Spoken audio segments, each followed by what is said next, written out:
Hello friends, सर्वप्रथम तुम्हा सर्वांना प्रजासत्ताक दिनाच्या हार्दिक शुभेच्छा. अँड आय होप की तुम्ही सगळेजण हा सण मोठ्या उत्साहाने साजरा करत असाल.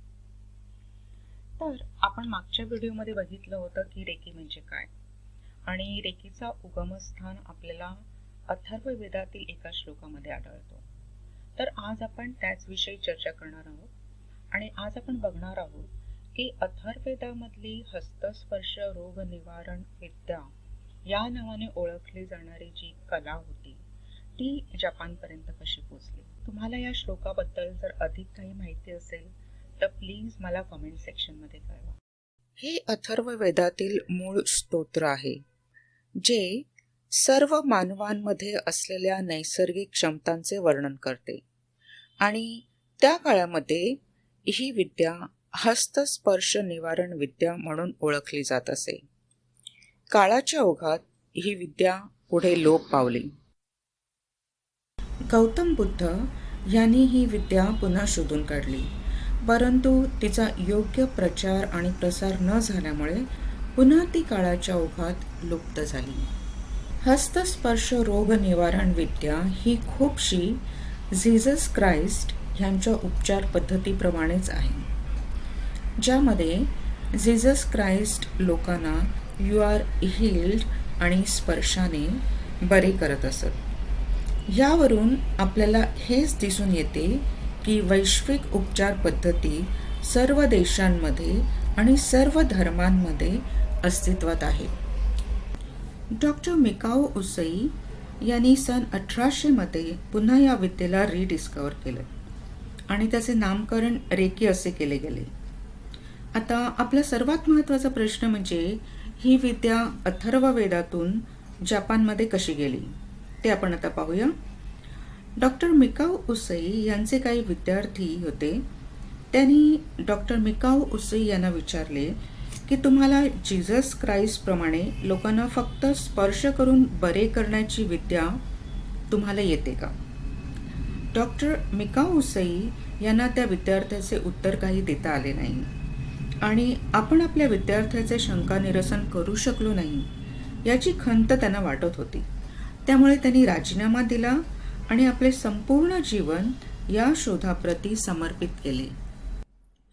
डॉक्टर मिकाओ उसई यांनी भारत आणि तिबेटबरोबरच अनेक देशांना भेटी दिल्या आणि त्यातील आध्यात्मिक ग्रंथांचा अभ्यास केला. संस्कृतमधील काही श्लोकांमध्ये या विद्येबद्दल त्यांना काही माहिती मिळाली. त्यानंतर ते जपानला परत आले आणि कुरामा येथील पर्वतावर त्यांनी 21 दिवस ध्यान धारणा केली. 21 दिवसानंतर त्यांना साक्षात्कार झाला. एक तीव्र प्रकाशाचा झोत त्यांच्या आज्ञाचक्रावर स्थिरावला आणि त्या संस्कृत श्लोकांचे अर्थ, गूढ सिंबल्सचे अर्थ त्यांना आपोआपच उलगडू लागले. पण 21 दिवसांच्या ध्यानामुळे त्यांना ग्लानी येऊ लागली आणि ते बेशुद्ध झाले. परंतु जेव्हा ते पुन्हा भानावर आले तेव्हा त्यांना जाणवले की ज्यासाठी त्यांनी एवढी वर्ष तपस्या केली ते रहस्य त्यांना उलगडले आहे.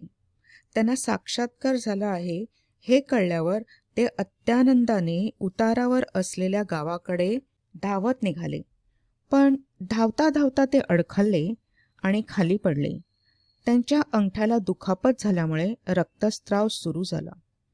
सहजपणे त्यांनी आपल्या अंगठ्याभोवती आपले हात धरले आणि पहिला चमत्कार झाला, आणि तो म्हणजे त्यांच्या अंगठ्याचा रक्तस्राव ताबडतोब थांबला. यानंतर डॉक्टर मिकाओ उसई यांनी आपले संपूर्ण जीवन रेकीच्या प्रचार आणि प्रसार यासाठी समर्पित केले. 9 मार्च 1926 रोजी डॉक्टर मिकाओ उसई यांचे निधन झाले. 9 मार्च 1926 रोजी डॉक्टर मिकाओ उसई यांचे निधन झाले. डॉक्टर मिकाओ उसई नंतर डॉक्टर चिजीराओ हयाशी हे त्यांचे उत्तराधिकारी झाले. डॉक्टर हयाशी यांनी सर्वप्रथम टोकियो येथे रेकी क्लिनिक स्थापन केले आणि रेकीमध्ये त्यांनी काही महत्त्वाचे बदल केले. डॉक्टर उसई यांची रेकी पद्धती ही बरीचशी इंट्युटिव्ह बेस होती आणि फक्त काही मूलभूत हँड पोझिशन्स शिकवले जात होते. परंतु डॉक्टर हयाशी यांनी संपूर्ण शरीरासाठी हँड पोझिशन्स विकसित केल्या. मॅडम हवायो टकाटा यांचा जन्म हवाईमध्ये झाला आणि गॉल ब्लॅडरच्या गंभीर दुखण्यासाठी त्या डॉक्टर हयाशी यांच्या क्लिनिकमध्ये आल्या होत्या. त्या गंभीर आजारातून त्या रेकीमुळे पूर्णपणे बऱ्या झाल्या आणि त्यानंतर मॅडम टकाटा यांनी आपले संपूर्ण जीवन रेकीसाठी समर्पित केले. 1938 मध्ये डॉक्टर हयाशी यांनी मॅडम टकाटा यांना मास्टर टीचर अटॅचमेंट दिली आणि रेकीच्या पॉप्युलॅरिटीमध्ये मॅडम टकाटा यांचा सिंहाचा वाटा आहे. आज या ट्रिनिटीमुळे म्हणजेच डॉक्टर मिकाओ उसेई, डॉक्टर हयाशी आणि मॅडम टकाटा, रेकी आज प्रचलित हिलिंग मोडॅलिटी म्हणून सर्व विश्वामध्ये लोकप्रिय झाली आहे. आज US मध्ये सर्व प्रगत हॉस्पिटल्समध्ये रेकी ट्रीटमेंट एक अविभाज्य भाग बनलेला आहे. कॅन्सरसारख्या जीवघेण्या आजारात सुद्धा रेकी उपचार पद्धती आश्चर्यकारक रिझल्ट देताना दिसते. आपण मॅडम टकाटा यांचे काही कोट्स जर बघितले तर आपल्या लक्षात येईल की त्यांचे रेकी या उपचार पद्धतीवर त्यांचा किती विश्वास होता. There is a power in the palms. It possesses the key to energy.